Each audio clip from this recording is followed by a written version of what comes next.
Hoy vamos a hablar sobre la computación cuántica. Para ello abordaremos el tema desde un punto de vista físico e informático y con algunas pinceladas de las matemáticas.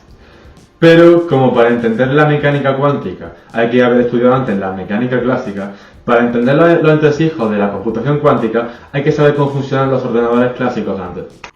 Pues todos los ordenadores que utilizamos hoy en día se tratan de máquinas de Turing. La máquina de Turing fue creada por Alan Turing y sentó los precedentes de la informática actual. Se trata de una máquina que está destinada a realizar cualquier tipo de algoritmo sin importar su complejidad. Los ordenadores clásicos se basan en el sistema binario. Los datos se pueden encontrar en dos estados, 0 o 1. Esos valores representan el paso o no paso de la corriente eléctrica y se denominan bits. A la hora de operar aritméticamente y con señales de corriente, lo que utilizaremos son las puertas lógicas. Estas son operaciones aplicadas sobre los bits que definen el estado del ordenador. Por ejemplo, el ilógico, el lógico y la combinación de todas estas operaciones lógicas dan lugar a los algoritmos. Y ya sabiendo todo esto, ya podemos pasar a la parte cuántica. La idea del ordenador cuántico vino de la mano del físico Paul Benioff, allá por el 1980, el cual ideó una máquina de Turing que descodificaba los bits mediante la ecuación de Schrödinger. ¿Y cuál es la principal diferencia entre los clásicos y los ordenadores cuánticos? Pues su unidad de información mínima. En los clásicos, como bien se ha explicado antes, eran los bits. Ahora son los bits cuánticos o qubits. Estos ya no están en un estado de 0 o 1 aisladamente, sino que están en una combinación de ambos. Por lo cual, para poder programar un ordenador con estas características, necesitamos hacer unas operaciones lógicas similares a las que hemos visto en los clásicos, pero esta vez van a ser cuánticas, por lo cual vamos a utilizar puertas lógicas cuánticas, no se complicaron mucho con el nombre, así como la Hadamard, la CNOT o la Sword, que son varias de las más importantes. Bueno, ahora que ya conocemos un poco las bases de la computación cuántica, ¿cómo funcionan realmente los procesos que la rigen?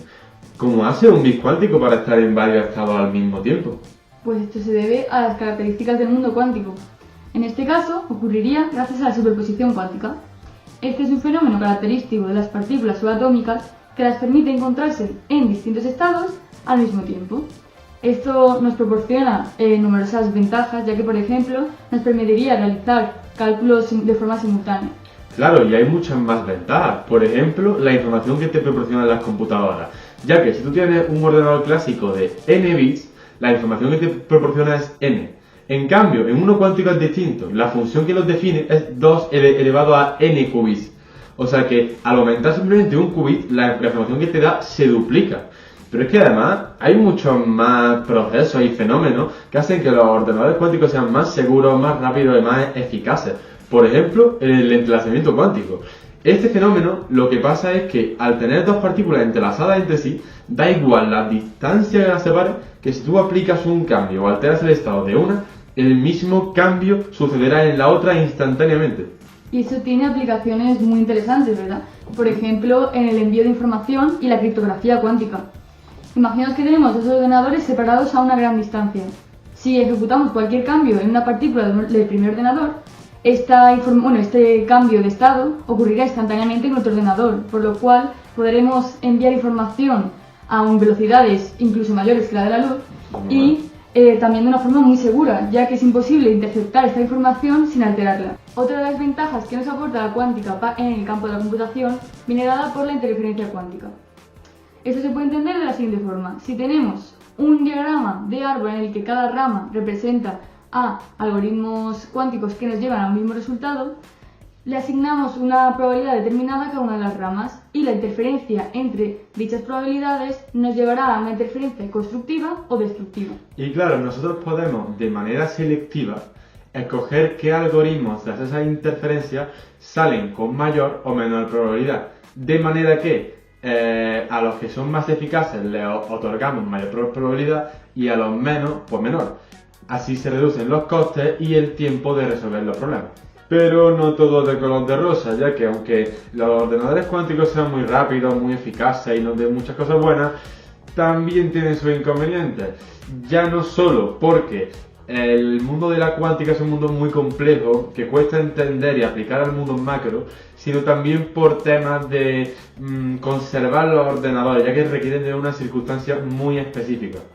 Estas circunstancias, su mayor problema suele ser la temperatura.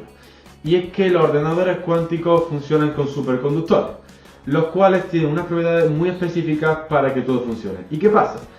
Que si la temperatura no está muy cerca del 0 Kelvin, las propiedades las pierden. Además, también tienen que estar muy aislados de los sistemas exteriores. ¿Por qué?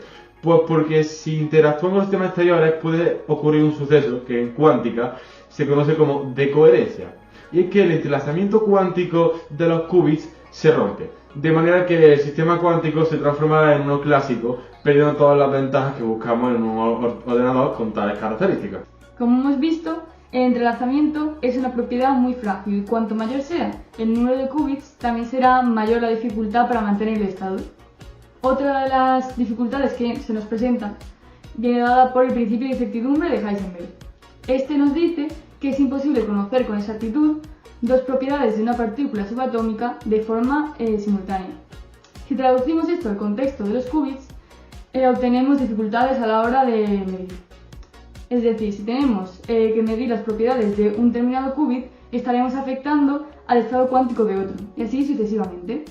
Ahora, por todas estas razones, los computadores cuánticos más potentes de la actualidad aún no superan en potencia, obviamente, a los supercomputadores clásicos que existen en la actualidad.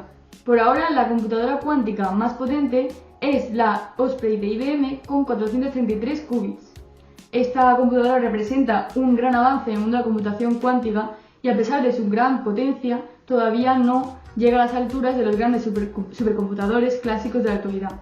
Debido a todas las ventajas que hemos mencionado, podemos llegar a la conclusión de que la computación cuántica supondrá el futuro de la informática. Sin embargo, como también hemos visto, nos queda un largo camino por recorrer para poder llegar a explorar todas las posibilidades que nos puede ofrecer. Y claro, es que no podemos esperar ir en 10 años a un MediaMarkt y comprarnos un HP cuántico.